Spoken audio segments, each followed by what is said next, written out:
Okay, well, thank you very much for the invitation. I'll start by mentioning that all the slides are in English for everyone to have an idea of what I'm saying, but I'll talk through them through the medium of Welsh. So just by way of background then, the background to myself, I've been here since 2007 working for Dun & Ellis. I worked previously for Deloitte in Cardiff and London. Deloitte by now, I like to be able to boast that it's the biggest accounting company in the world, but I have no place to take for that. Previously, I studied agriculture and business in Aberystwyth. I worked on dairy farms, beef holdings, sheep and egg holdings, and diversified farms. I wasn't brought up on a farm, but I've got some keen obsession with farming. I live on a 65-acre farm with my partner and 2 children. And if I take on to Dun & Ellis was established in the 50s. We have offices in Porthmadog and at Menai Bridge. There are 35 of us, 10 being chartered accountants and tax advisors. And we are heavily involved in agriculture and tourism. So we work with farmers extensively. We take 2 trainees on annually to train them up to chartership level. So if there is anyone out there who wants to join us, send a CV. And when someone asks, what's the best part of the job? Well, to me, the best part of the job is to be able to go out and visit customers. And as accountants, we are fortunate in a way that we have opportunities that others don't have. We are entitled to sit around your kitchen table with you and give you our views. And I can be perfectly blunt and clear, and I will do what we would do around the kitchen table with you, because effectively you're with me around a table right now. So just to take you on then, this is just a common day in Dun & Ellis. We take pictures of everything to do with agriculture.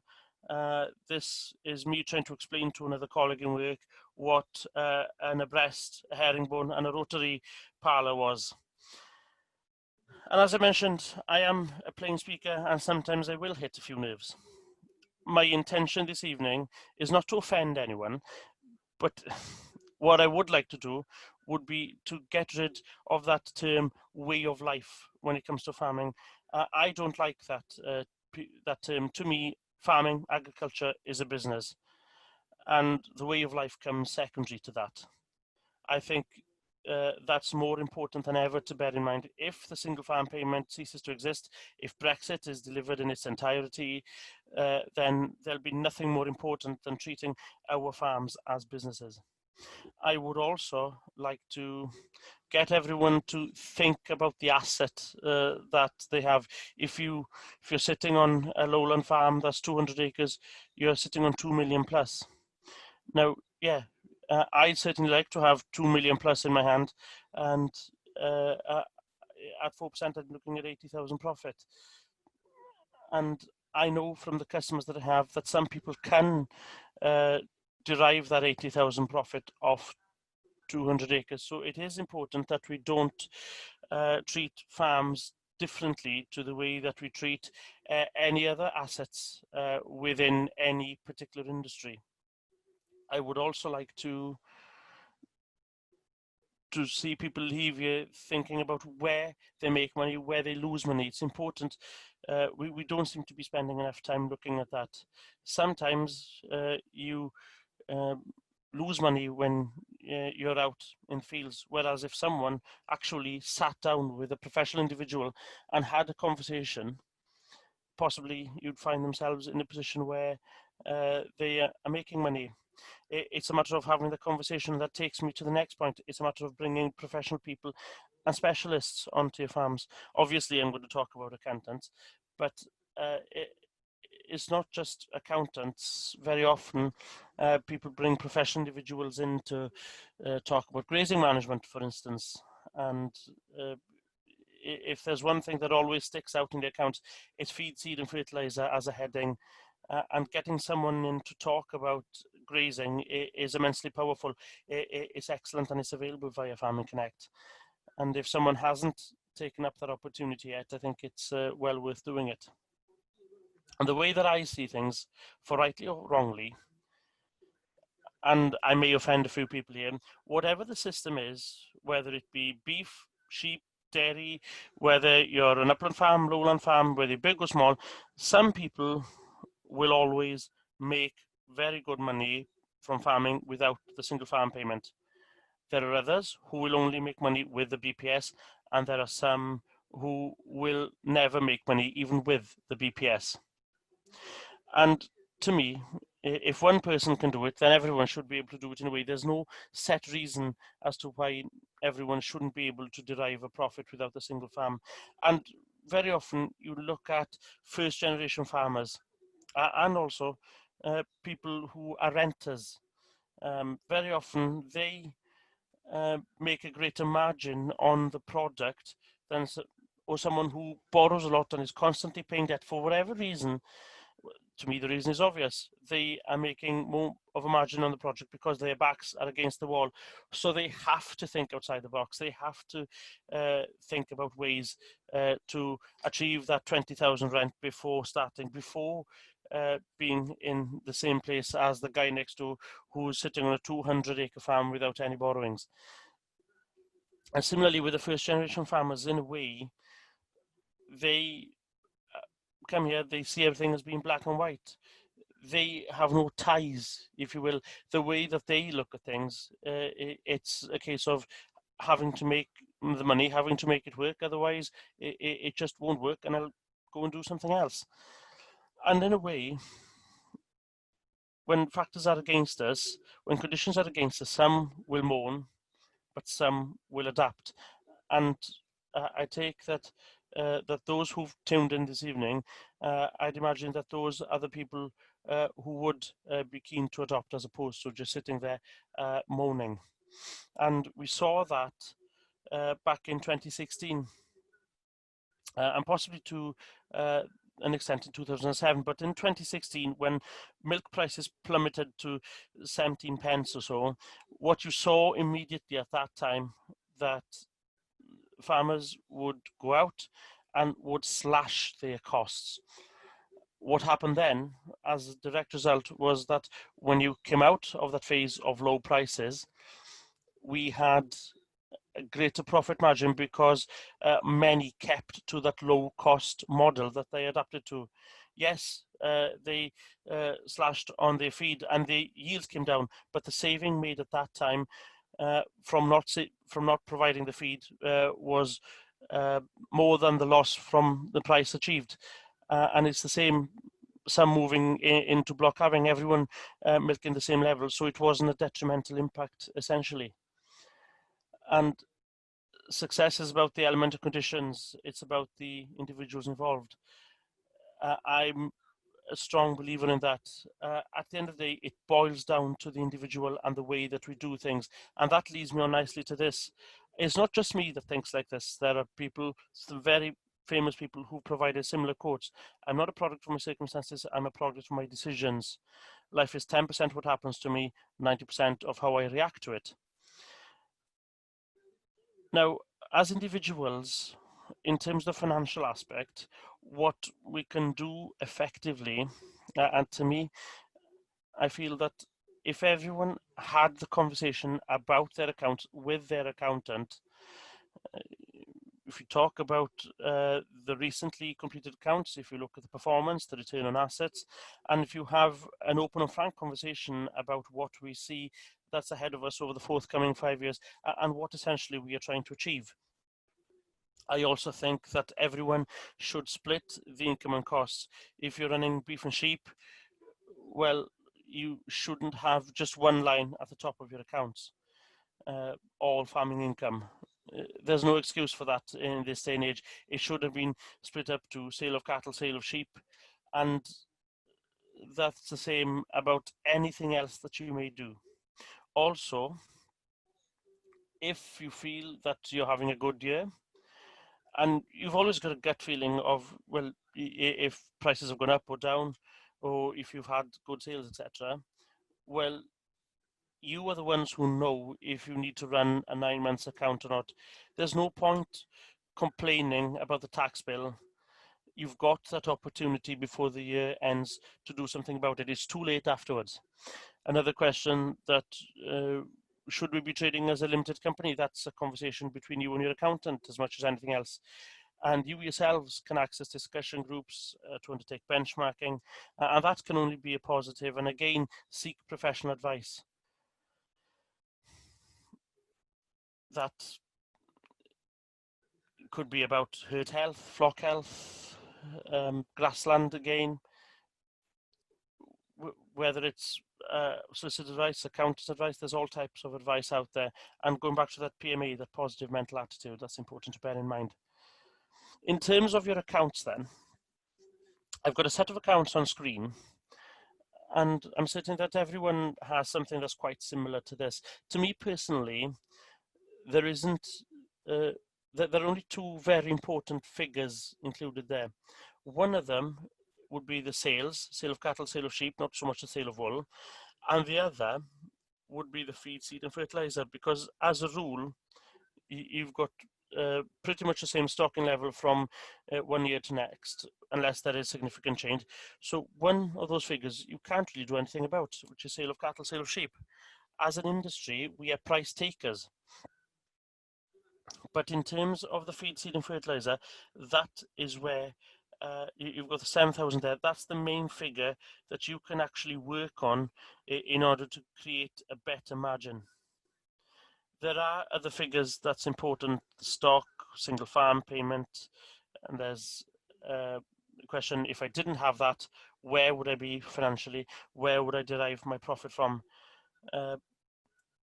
Contract and casual labour there, some people have that at a high level. Some, because they don't have many items of machinery, that's something I'll touch on later on. And finance costs. There are some who carry higher finance costs than others. But I always look, I never look at the depreciation. I always look at the profit before depreciation in red, because that's what's important. That essentially is what feeds through to the tax. And that's important anyway, because the depreciation is an accounting figure. That effectively is what we have made in net profit, or the net loss that we have made in any given year. And the question that always comes back from every farmer who does well is, well, don't talk nonsense. Where's that profit gone? And the answer to that is always found in the balance sheet. And the balance sheet, what you do in your balance sheet is that you look for major differences from 1 year to the next. And the main change from one to the next is that the creditors is up 24,000. There's nothing else that's majorly going on in this specific example that I've given. But the answer to that specific farmer's question is, where's the profit gone? It's at the bottom there. You can see that they withdrew £50,000. And very often there's a debate then between the husband and wife. Well, where have they spent the 50,000 or haven't they? But if we move on then, in terms of splitting your accounts, now obviously you need to split beef, sheep, dairy, poultry, tourism, renewables, split everything. What everyone finds difficult is to split the cost. You can split the income, you can do that from the auctioneer statements, but in terms of costs, very often you bring invoices in and expect the accountant to analyze the costs. Well, in a firm of accountants, what you have in a way is that people who are not always from an agricultural background, some won't know the difference between a bull and a tup when they see it. So you yourself have to make that split yourself. Get that Wednesday statement, go through it one by one, write on it. Sheep feed, cattle feed, sheep meds, cattle meds, and so forth. But it is worth doing that. Another way to make it obvious is software, but that's another topic in itself. Software is excellent if it can be used properly. And I'm certain that I'd speak to my accountant about software, to be honest, to decide whether it's for you or not. I mean, you should then be able to see the margin of the different ventures that they have. There's a question there, how much margin do we need to make a livelihood without the single farm payment? Then after undertaking that work, one will make a decision. Some of the decisions will be difficult. You stop to do something else instead because it's making more money, etc., etc. So going back to that 9-month set of accounts then, again, if you've got a gut feeling it's too late to wait until 12 months is up, and the way it happens, if you look at the bottom there, 30th of September year end. So when you got the 30th of the 6th, you want to run 9 months up to the 30th of the 6th. The way that works is that when you do your VAT in July, you then, how you send your VAT in, you send information in as you would for your end of year accounts. And usually it'll take us about a fortnight. So by mid-August, I've actually sent some out this week. By mid-August, we can send out a sheet of paper to the customer showing, in a way, this is the 9 months actual. This is the estimated records for the forthcoming 3 months based on what happened in those 3 months last year. This is what we estimate, therefore, for the 12 months. And based on that, this is what we think your tax bill will be next year. Usually what happens is that they come back and say, well, I don't want to pay that much. What can we do about it? And then we sit down and we get to this point. What can be done? You can spend on all types of things before the end of year happens. You've got 6 weeks to do something about it. You can do all kinds of things in 6 weeks. You can start on all types of things. If you intend to do something, bring it forward maybe. You can also purchase things, capital assets in a way, whether it be a tractor. I'm not a fan of machinery myself, but be it a slurry pit, be it a silo, be it expenditure on renewables, on diversification to an extent. But what's important to do here is accurate invoicing. For instance, looking at this, you've got a picture of a shed. There's nothing worse than when an invoice comes in and it says construction of shed. Construction of shed in itself is not allowable for putting it against tax. It's a very small allowance. But what I see in that picture, I know that there are channels there. And I see that there are slats there, and I see that there are electricity fittings in the shed. There's some plumbing work in the shed as well. Well, to me, those things, maybe the structure itself wouldn't be allowable, but the other things are allowable. And it's often a high percentage of the expenditure. Unless you've got accurate invoicing, you may miss out on your allowance. Pension contributions, it's a very simple thing to do. If you've got higher rate tax, what pension contributions do will push that higher rate limit up. So this example shows that the current upper limit is 50,000. If you put 5,000 gross into pension, it'll bring you a higher rate limit of 55,000. If you made a pension contribution within a limited company and you put 5,000 in, that goes straight away against the profit. So both effectively will bring about their own benefits differently, but both equally effective. Trading through a limited company, it's not for everyone, I admit. Sometimes when a person is a tenant, there may be issues with this because it can create an issue with tenancy. It may be in breach of certain conditions within a tenancy, so you need to speak to your landlord about that issue. But we have done it as a limited company. We did it in 2016 and we haven't looked back since. What this does effectively, as I mentioned earlier, up to 50,000, you pay the ordinary rate of tax, 20% tax, 9% national insurance. And then over and above that is 42%. Now, corporation tax is 19% full stop. That's what the company pays. And if you're a person who does not extract money from the farm, or if you extract very little from the farm, then you're not going to incur that dividend tax on the 7.5%. But if you are, the dividend tax and corporation tax is cheaper than the higher rate of tax to pay.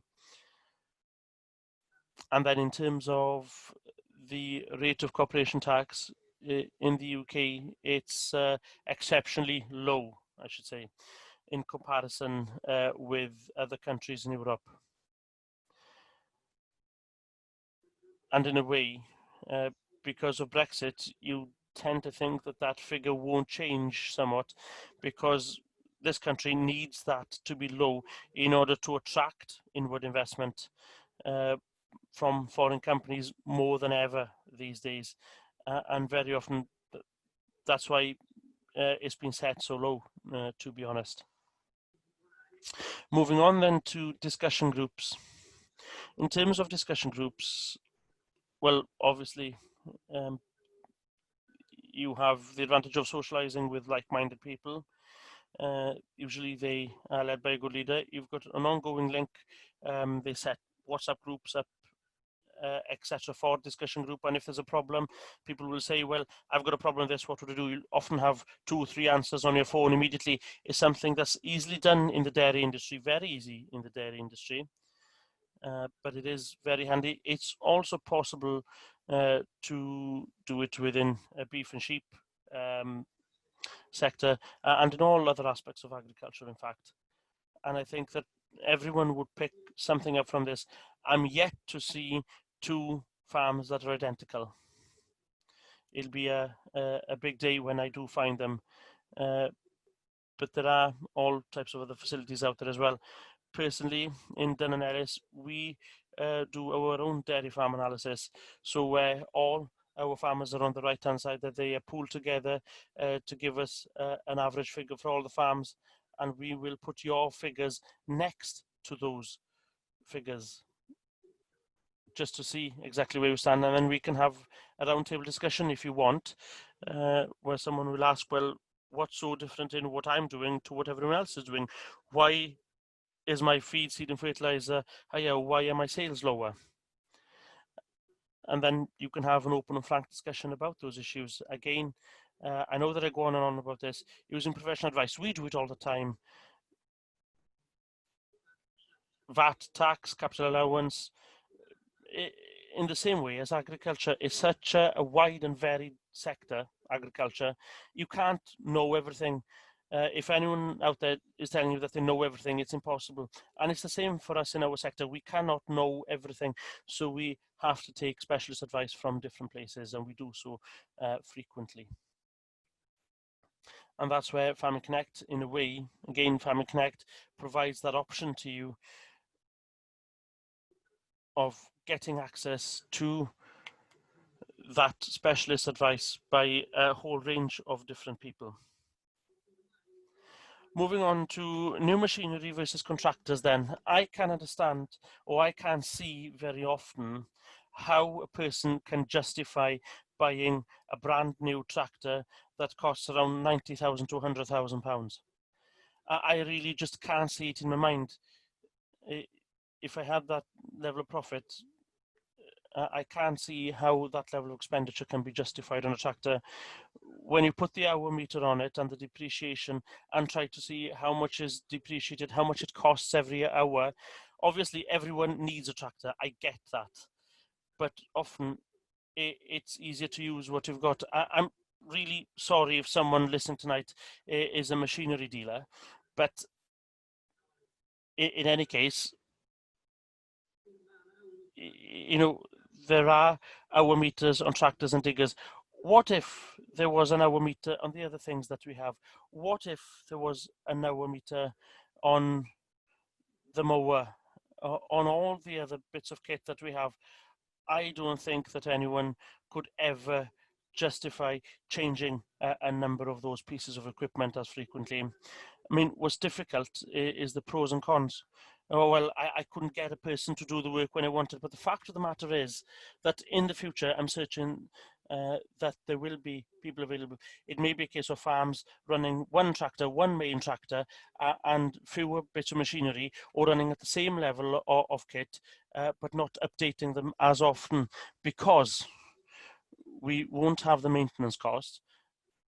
And if it's a matter of supply and demand, if there is a cut in single farm payment, and if someone has 15,000, for instance, well, you've got to find that £15,000 from anywhere else but the BPS. And it's a choice then for a number of farmers whether they would go out to do some contract work. So there may be a greater supply of contract services available, and that may possibly generate a demand in turn, because you'll be able to get what you want done at the time you want done using a contractor, but that's looking into a crystal ball, I suppose. But I can't see all the spending on kit and tractors without that single farm payment. I'm not sure if that level of expenditure on those things is sustainable. So the big question from every farmer: what farmer makes most money? No, there isn't a right or wrong answer. Yes, in years gone by, there may have been. The farmer who made the most money was the guy who sold all his stock, and he kept his single farm payment to himself, rented the land out, and went out to take a job. But by now, obviously, this active farming issue that isn't what I described isn't as possible. But saying that, there are a number of people in specific sectors of agriculture who are making a vast amount of money currently. Not every farmer would admit that they are making money, but they are making money these days. If you look at eggs, for instance, eggs are something that you can make money off a very small parcel of land. So long as you can have a lorry to your premises. And dairy, it's something for one step up or up to a certain size where you can make some money from dairy. You need a bigger platform and a wider platform of land to make the same type of money from beef and sheep. But what's good at the moment, I think, is that there are tremendous opportunities out there as it stands. And there are people who want to run share farming, people who want to discuss. There are young people who are chomping at the bit for opportunities to share farm. Sometimes you feel like an agent because people will phone us about a fortnight, every 3 weeks, asking, well, do we know of anyone who would be interested in share farming, a youngster who's coming into the industry maybe. Unfortunately, there isn't enough supply to match up with the demand, but who knows in years to come what the situation may be. What's good is because you've got that high level of demand, it can be of benefit, it can create benefit for the person who's considering giving his farm or her farm up to a share farming agreement. There are benefits to that, certainly. And for those who say, well, I'm not big enough for share farming, there are possibilities to do things with the guy next door very often. If that's not an option, again, you can do contracting work. That includes milking work. One can diversify. And who knows where the grant funding will be in future. I'm certain that a number of people will look at where the grants may be, whether it's in tree planting or whatever else. I've included servicing the dairy industry there because there are so many opportunities there currently. People are looking for milkers. People are looking at experienced cattle rearers to undertake heifer rearing. And they need land for silaging. So there are options out there, numerous options. And change isn't always a bad thing, whatever the reason may be. Unfortunately, the way I see things, and this is purely from an economics aspect, I don't think that the country can afford to bail farmers out when that single farm payment comes to an end or ceases to exist in future. And I don't think that there's an appetite among the general public to do so either. You've got to be bluntly honest with yourselves. And that's why I feel that now is the time to look to analyse what they do, discuss what they do, and address the situation, and do so now on your terms, as opposed to when you're forced into a change later on. But personally speaking, I have tremendous confidence in the agricultural industry. I look at all the young people who are coming through, and I see that it's an excellent industry to be involved in. And PMA, positive mental attitude, and this is the quote, this is the best one that I can find. Whether you think you can or think you can't, you're right. And I think I had to really think to get my head around that for half a minute, and then I worked it out, and I thought there's nothing that's truer than that.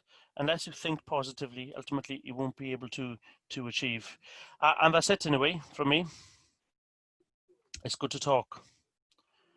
Now, we don't charge for phone calls or for a chat, and if someone wants a conversation, we are happy to have a conversation, and we could do so via the Farming Connect surgeries. Thank you very much. Thank you very much, Yorwerth. Thank you for that interesting presentation. I'm sure that we've learned a great deal from listening to you over the past half an hour or so. We've got one question that's been submitted by one of our listeners, so I'll ask that question now. Can you suggest a software package that's user-friendly, that specializes in agriculture, and that doesn't necessarily mean that you have to understand double book? I don't think it has to be an agricultural specific type of software. There are a number of packages out there, and there are different levels within each package. So you don't have to go for an overly complex one. You can go for the first stage, an entry level one, get used to that, see how you get on with that, and then possibly move on to something that's more complex thereafter. And they're all, in a way, it's the same type of thing. Xero, QuickBooks, Sage are the across-the-board ones, but obviously there are some specific ones designed for agriculture. In terms of the agriculture ones, I can't recommend one over the other, to be honest. They all do pretty much the same thing. But in terms of double entry, with the basic package, possibly Sage is an exception, but with Xero and QuickBooks, you shouldn't have to understand double entry, double bookkeeping. Thank you very much for that response. The other question is in English.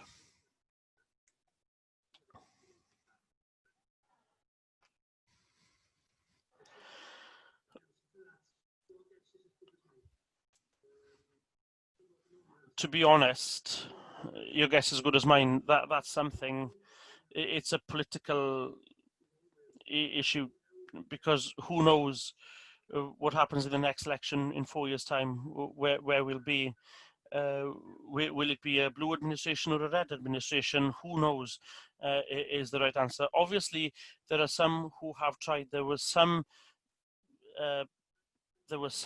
within the left side of Corbyn's team who possibly suggested that as an element, and that has struck fear into many people.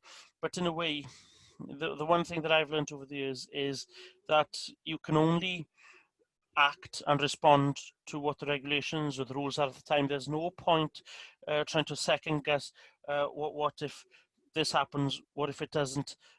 Things may not happen, but we still have to carry on with what we do. So the answer is that I don't know, and for the time being, I wouldn't do anything specific in terms of that. Can you tell us, it's another question that's been submitted, can you tell us what is the definition of active farmer? I don't know, to be honest. I'd imagine that there are people within agriculture who are far more qualified to answer that and could do so better than I could. There is a clear definition there. Even if you just Google it or put in the search engine, that definition is there. Now, to be honest, I can't recall what it is. It's not something that I look at on a day-to-day basis when we consider accounts. possibly that's a question for the family liaison team. I'd imagine that it's a question for Tristan more than anyone else, to be honest. Sorry, Trist. To be honest, I have no better idea than you. Another question, do you think that the price of land will fall? Is it too high currently because of basic payment? No, I don't think that it will reduce, if I'm honest. There are so many people who are looking for land currently, and that demand isn't always driven from people who have high single farm payments. There are demand from people who are exceptionally efficient in what they do, and therefore, no, I don't think that land price will fall. And that goes back to the previous question. The inheritance tax rules, as they stand currently, encourages those exceptionally high land prices.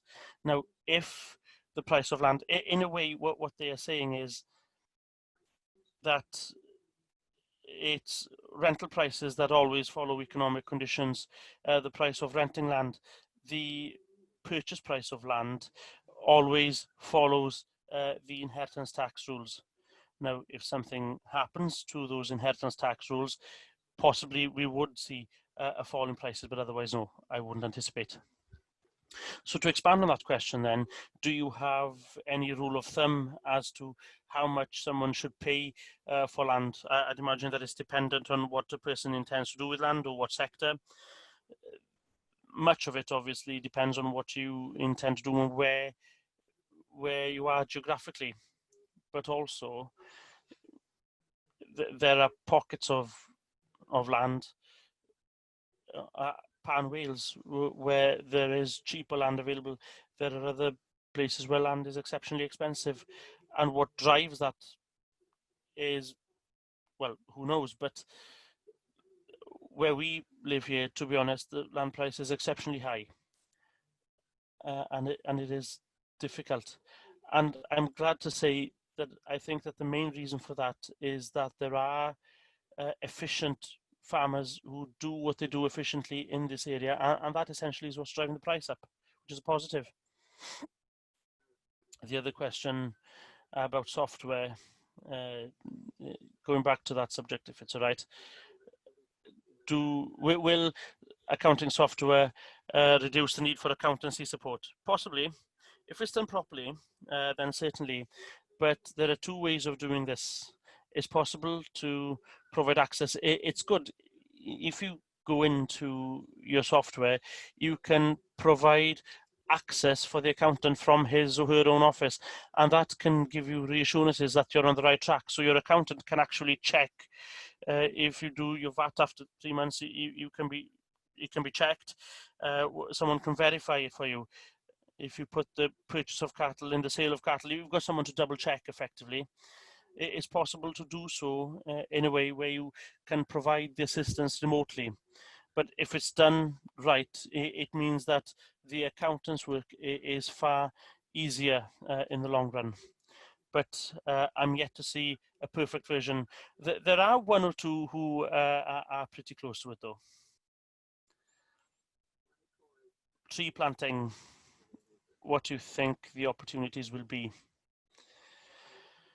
I think, again, that's a question for Tristan, to be honest. In line with this question, is possible, as I mentioned at the start of the meeting, you can have an hour's worth of advice free of charge to discuss what the options are. So just get in touch with your local development officer, and we'd be more than happy to refer you to the person who can answer that question. I think in terms of that question, it's something that we are long used to looking at when people have grants for dry stone walling and undertaking specific activities. People go for a grant and they often apply for it, but what exactly it will mean,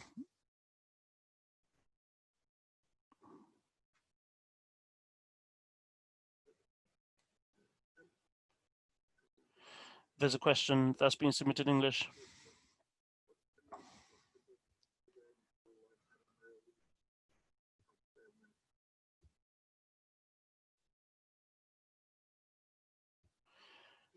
Well, if I say what I think, people would possibly go for it, or maybe not. But there are all kinds of different models. It all depends what you're interested in, whether you're into your tourism, or what type of tourism are you into, whether it be accommodation, whether it be food production.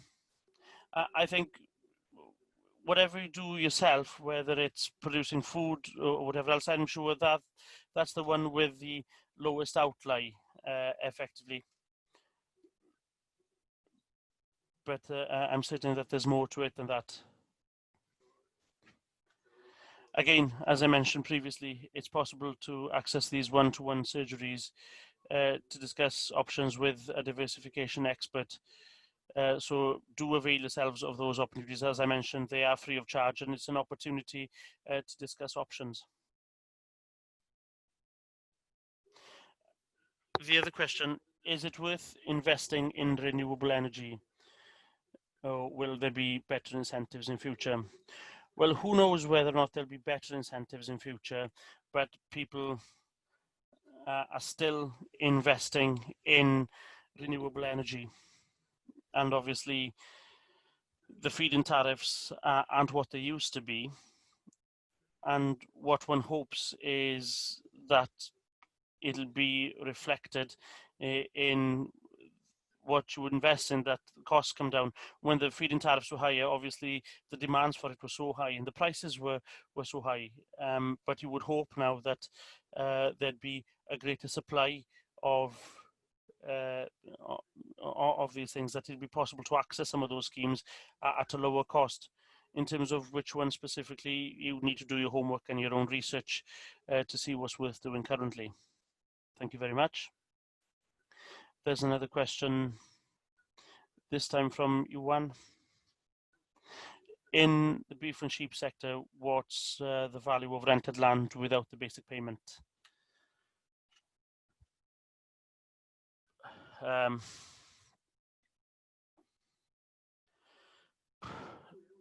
who knows? I'd imagine it all depends who's living next door. That's the answer to your question. Because if you have a dairy farm next door to you, then you're not going to get that land for less than £200 an acre. If you haven't got a dairy farm there, possibly there's less competition. I mean, it all depends, and it depends entirely where you are, whether you're on slopes, whether you're on lowlands. It's like asking what's the value of a piece of land, unfortunately. I do feel like a politician somewhat. It seems that I'm ducking and diving some questions here. There are some difficult questions for you tonight. And the other question for the renewables, I think that you've answered that. You touched on that earlier. And as I mentioned, the one-to-one surgeries are available where you can discuss any diversification options. So do avail yourselves of those. This next question, the coronavirus has created a fair bit of interest in rural properties with people from more urban settings looking to move here. Will there be a bubble of prices that are inflated in the short term over the forthcoming months and years? And how can we compete with that impact, especially in respect of young people starting in the industry? I don't know. When you look at how things stand currently, obviously we are close to the coast here.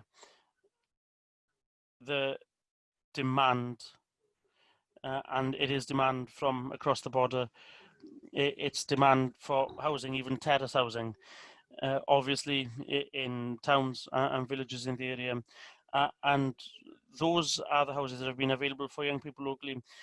If you look at small holdings and such property as well, the answer is I don't know, to be honest, but who knows how things would be if that bubble will burst. Possibly it'll take a very hard recession for that bubble to burst, for it to collapse entirely, because we had a recession back in 2007, 2008. We didn't see a reduction in prices back then.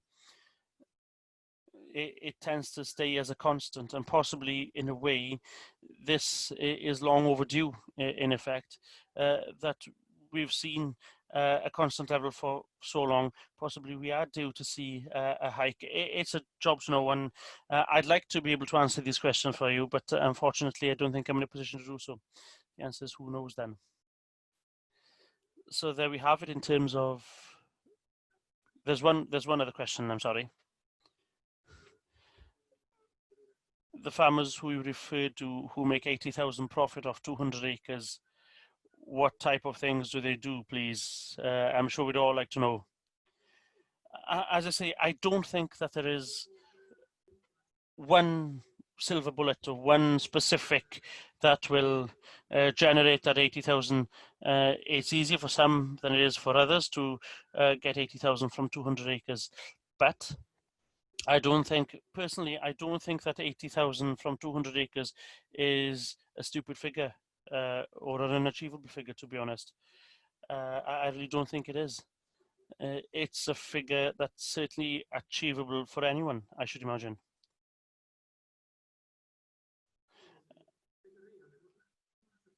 Some will say there's a simple answer to that. If you were in poultry, it'd be fair to say that you'd have a higher profit in that, because you only use a small parcel of land to house those 32,000 birds. And then if you've got 200 acres, you can have a very viable dairy farm on that size of platform. And you can also have a very good beef and sheep farm. So I don't think that any sector is excluded from that premise, to be honest. The questions are still coming in.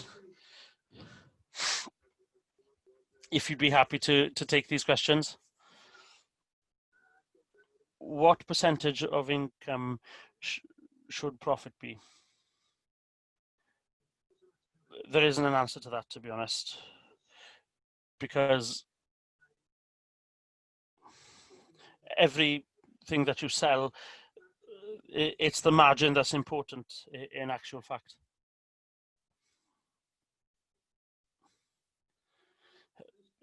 I often look, what often gets me is that when you're feeding fertilizer costs, when that's higher than 50-60% of the sale of sheep and cattle, and when I see that, I think, well, either someone is overstocked or someone's doing something fundamentally wrong in that respect.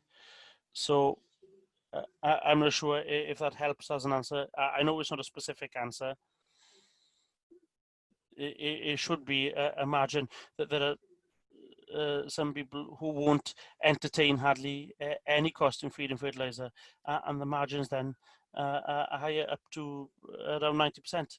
It's astonishing when you think of that. Some people do it, and I can just take that they are ruthless in their approach. And if something doesn't suit the farm, then it's out. So it's a part answer to that question, I feel. Thank you very much. Do you think that interest rates will become negative? No. No, I don't think. I mean, I don't think there's scope for them. They can't increase in the short term, but I really can't see any bit of them becoming negative. And even if they are, what difference does it make? Borrowing money as it stands currently is as cheap as it's ever been. And if you need to borrow money, you need to think, well, possibly you'd be kicking yourself in 10 years or so if you won't do it now.